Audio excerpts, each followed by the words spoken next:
नमस्कार, स्वागत है आप सभी का। दोस्तों आज हम लोग डेली करंट अफेयर्स के अंतर्गत 28 फरवरी 2023 के महत्वपूर्ण करंट अफेयर्स को पढ़ेंगे। अगर आप करंट अफेयर्स के पीडीएफ को डाउनलोड करना चाहते हैं तो आप हमारे टेलीग्राम ग्रुप को ज्वाइन कर सकते हैं। टेलीग्राम ग्रुप का लिंक वीडियो के डिस्क्रिप्शन में दे दिया जाता है। तो दोस्तों आइए शुरू करते हैं आज के यानी कि 28 फरवरी 2023 के महत्वपूर्ण करंट अफेयर्स को। तो जैसा कि आप देख पा रहे होंगे, आपके सामने पहला प्रश्न है, हाल ही में किस देश ने छठी बार महिला T20 वर्ल्ड कप का खिताब जीता? दोस्तों इसका जो सही आंसर होगा वो होगा ऑस्ट्रेलिया। जी हाँ, ऑस्ट्रेलिया ने छठी बार महिला T20 वर्ल्ड कप का खिताब जीता है। अब बात करें ऑस्ट्रेलिया की, तो ऑस्ट्रेलिया ने किसे हराकर यह खिताब जीता है? तो दक्षिण अफ्रीका। ये जो वर्ल्ड कप महिला T20 वर्ल्ड कप का आयोजन किया गया था वो कहाँ किया गया था? तो दक्षिण अफ्रीका। याद रखिएगा, भारत का सफर सेमीफाइनल में ही ऑस्ट्रेलिया से हारने के बाद समाप्त हो गया था। आइए आगे बढ़ते हैं दूसरे प्रश्न की ओर। दूसरा प्रश्न है, पर्यटन मंत्रालय ने कहाँ, यहाँ पे कहाँ है याद रखिएगा, पर्यटन मंत्रालय ने कहाँ पहली स्नो मैराथन का आयोजन किया? तो दोस्तों इसका आंसर होगा जम्मू में।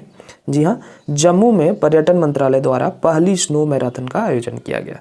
आइए आगे बढ़ते हैं तीसरे प्रश्न की ओर। तीसरा प्रश्न है, निवेश के प्रस्ताव पर चर्चा करने के लिए पहली I2U2 मंत्री स्तरीय बैठक की मेजबानी किसने की? दोस्तों ये मंत्री स्तरीय नहीं है बल्कि उप मंत्री स्तरीय है। माफ कीजिएगा, यहाँ पे उप छूट गया है। उप मंत्री स्तरीय बैठक की मेजबानी किसने की? तो इसका आंसर होगा UAE। जी हाँ, UAE की अध्यक्षता में ही अभी पहली I2U2 उप मंत्री स्तरीय बैठक का मेजबानी किया गया है। दोस्तों ये I2U2 क्या है? तो जैसे क्वाड 4 देशों का संगठन है, इंडिया, जापान, ऑस्ट्रेलिया और USA, उसी प्रकार से I2U2 भी 4 देशों का संगठन है।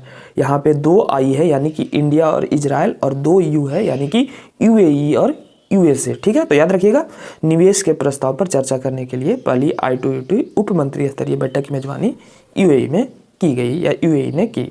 ठीक है, आइए आगे बढ़ते हैं चौथे प्रश्न की ओर। चौथा प्रश्न है, राष्ट्रीय संस्कृति महोत्सव का 14वां संस्करण कहाँ शुरू हुआ? तो दोस्तों याद रखिएगा, राष्ट्रीय संस्कृति महोत्सव का 14वां संस्करण बीकानेर में शुरू हुआ है। बीकानेर राजस्थान में है, याद रखिएगा।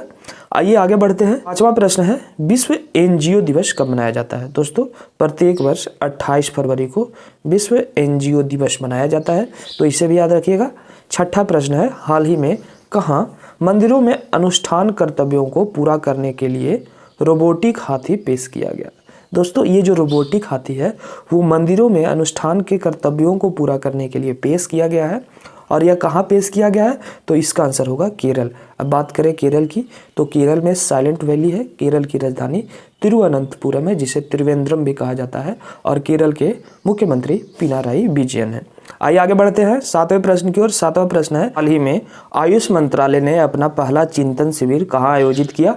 तो दोस्तों इसका जो आंसर होगा वो होगा असम। जी हाँ, असम में आयुष मंत्रालय ने अपना पहला चिंतन शिविर का आयोजन किया है, तो याद रखिएगा असम इसका सही आंसर है।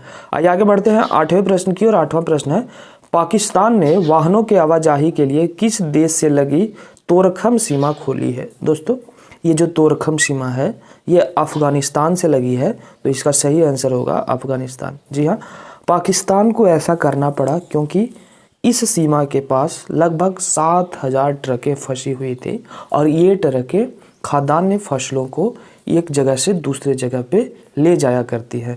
तो इसे अभी हाल ही में पाकिस्तान ने आवाजाही के लिए खोल दिया है तोरखम सीमा। आपसे पूछा जा सकता है तोरखम सीमा किस देश से लगी है? तो अफगानिस्तान। आइए आगे बढ़ते हैं नौवें प्रश्न की ओर। नौवां प्रश्न है, लोकसभा अध्यक्ष ओम बिरला ने कहाँ 19वें वार्षिक CPA सम्मेलन का उद्घाटन किया? तो दोस्तों लोकसभा के जो अध्यक्ष हैं ओम बिरला, उन्होंने इस सम्मेलन का उद्घाटन सिक्किम में किया है। सिक्किम सही आंसर है। सिक्किम की राजधानी गंगटोक है, और सिक्किम के मुख्यमंत्री प्रेम सिंह तमांग, याद रखिएगा। आइए बढ़ते हैं 10वें और अंतिम प्रश्न की ओर। 10वां प्रश्न है, किस देश के डेजर्ट फ्लैग, यहाँ पे फ्लैग मिसिंग है, डेजर्ट फ्लैग 7 अभ्यास में भारतीय वायुसेना भाग लेगी? तो दोस्तों ये जो डेजर्ट फ्लैग 7 अभ्यास है यह UAE में आयोजित किया जा रहा है, और यहाँ भारतीय वायुसेना भाग लेगी। तो दोस्तों इसी के साथ आज के 10 करंट अफेयर्स का ये वीडियो समाप्त होता है। उम्मीद करते हैं आपको वीडियो पसंद आएगी। वीडियो पसंद आए तो वीडियो को लाइक शेयर करें। चैनल पे पहली बार आए तो चैनल को सब्सक्राइब करके बेल आइकन प्रेस कर लेंगे। धन्यवाद।